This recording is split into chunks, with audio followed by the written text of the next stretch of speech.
ഇരട്ടി അനുഗ്രഹം ലഭിക്കുന്ന പ്രാർത്ഥന, അതും നിങ്ങളുടെ ജീവിതത്തിൽ. അനുഗ്രഹമല്ല, ഇരട്ടി അനുഗ്രഹം. പ്രിയപ്പെട്ടവരെ, നമ്മളെല്ലാവരും നമുക്ക് വേണ്ടി പ്രാർത്ഥിക്കാറുണ്ടല്ലേ? നല്ലൊരു ജോലിക്ക് വേണ്ടി, ജീവിത പങ്കാളിക്ക് വേണ്ടി, നല്ലൊരു വീട് ലഭിക്കുന്നതിന് വേണ്ടി, കാറ് വാങ്ങുന്നതിന് വേണ്ടി, അങ്ങനെ പല ആവശ്യങ്ങൾക്ക് വേണ്ടി നമ്മൾ ഓരോരുത്തരും പ്രാർത്ഥിക്കാറുണ്ട്. എന്നാൽ നമ്മെപ്പോലെ ആവശ്യമുള്ള ഒരുപാട് പേര് ഈ ലോകത്തിലുണ്ട്.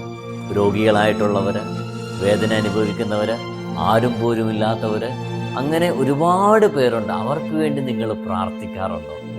അങ്ങനെ മറ്റുള്ളവർക്ക് വേണ്ടി നിങ്ങൾ പ്രാർത്ഥിക്കാൻ തയ്യാറാവുകയാണെങ്കിൽ തീർച്ചയായിട്ടും നിങ്ങളുടെ ജീവിതത്തിൽ ദൈവം അത്ഭുതം പ്രവർത്തിക്കും. ഇരട്ടി അനുഗ്രഹം നിങ്ങളുടെ ജീവിതത്തിൽ ദൈവം ചെയ്യും. നമുക്കറിയാം, യേശു പോലും മറ്റുള്ളവർക്ക് വേണ്ടിയാണ് പ്രാർത്ഥിച്ചത്. കുരിശിൽ കിടന്നുകൊണ്ടുപോലും അവസാന സമയം യേശു പ്രാർത്ഥിച്ചത്, പിതാവേ, അവരോട് ക്ഷമിക്കണമേ എന്നാണ്. അബ്രഹാം മറ്റുള്ളവർക്ക് വേണ്ടി പ്രാർത്ഥിച്ചു. മോശ ദൈവജനത്തിനു വേണ്ടി പ്രാർത്ഥിച്ചു. അങ്ങനെ മറ്റുള്ളവർക്ക് വേണ്ടി പ്രാർത്ഥിക്കുമ്പോൾ ദൈവം നമ്മളെ വളർത്തും. നമുക്കറിയാം, ജോബിന്റെ പുസ്തകം 42-ാം അധ്യായം 10-ാം തിരുവചനത്തിൽ ഒരു അത്ഭുത വചനമുണ്ട്. ജോബ് തൻ്റെ സ്നേഹിതന്മാർക്ക് വേണ്ടി പ്രാർത്ഥിച്ചപ്പോൾ ദൈവം അവനുണ്ടായിരുന്ന ഐശ്വര്യം തിരികെ കൊടുത്തു. അത് ഇരട്ടിയായി കൊടുത്തു. പ്രിയപ്പെട്ടവർ, എത്ര ശക്തമായ വചനമാണ്! ജോബ് തൻ്റെ സ്നേഹിതന്മാർക്ക് വേണ്ടി, മറ്റുള്ളവർക്ക് വേണ്ടി പ്രാർത്ഥിച്ചപ്പോൾ അവൻ്റെ ഐശ്വര്യം ദൈവം തിരികെ കൊടുത്തു.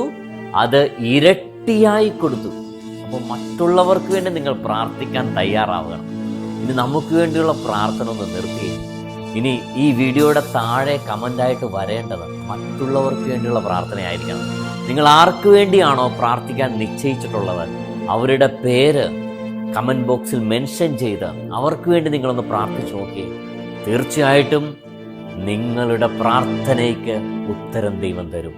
ഇരട്ടി അനുഗ്രഹം ദൈവം നിങ്ങൾക്ക് നൽകും. അതുകൊണ്ട് പ്രിയപ്പെട്ടവരെ, ഇരട്ടി അനുഗ്രഹം നിങ്ങൾക്ക് ലഭിക്കണോ, മറ്റുള്ളവർക്ക് ലഭിക്കണോ?